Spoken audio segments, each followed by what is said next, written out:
প্রত্যেক বছরের ন্যায় এবছরও ধর্মীয় ভাব গাম্ভীর্য ও শান্তিপূর্ণ পরিবেশে পালিত হলো পবিত্র মহরম। রাজ্য সরকারের নতুন নির্দেশিকা মেনে কোচবিহার জেলার বিভিন্ন প্রান্তে তাজিয়া মিছিল ও ধর্মীয় আচার অনুষ্ঠান অনুষ্ঠিত হয়।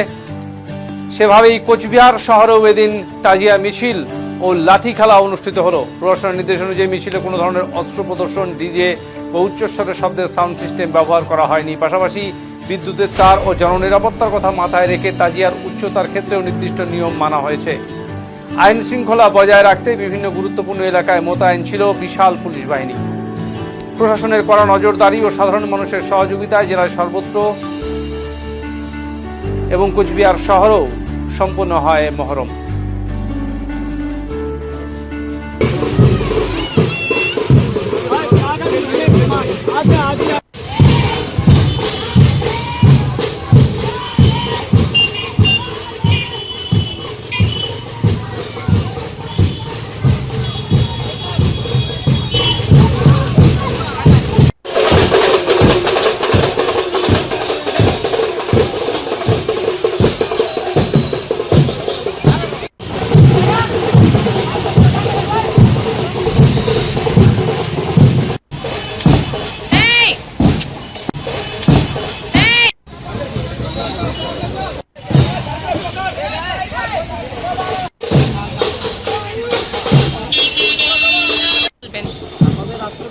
আমাদের আজকে উৎসব মহরমের, এটা প্রতি বছরই হয়।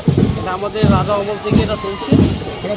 এটা প্রতি বছরই আমরা এইভাবে চলি, এইভাবে প্রশাসন সাথ দিয়ে চলে। প্রশাসন ভালো মতন আমাদের জন্য কাজ করে।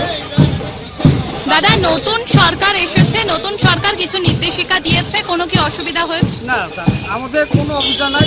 নতুন সরকার আসছে, আমাকে যেভাবে আমাদের চলছে ওইভাবে নতুন সরকার আসে আমাদের ওই আইনটা দিচ্ছে, প্রশাসন আমাদের সাথ দিচ্ছে, সব কিছু হয়।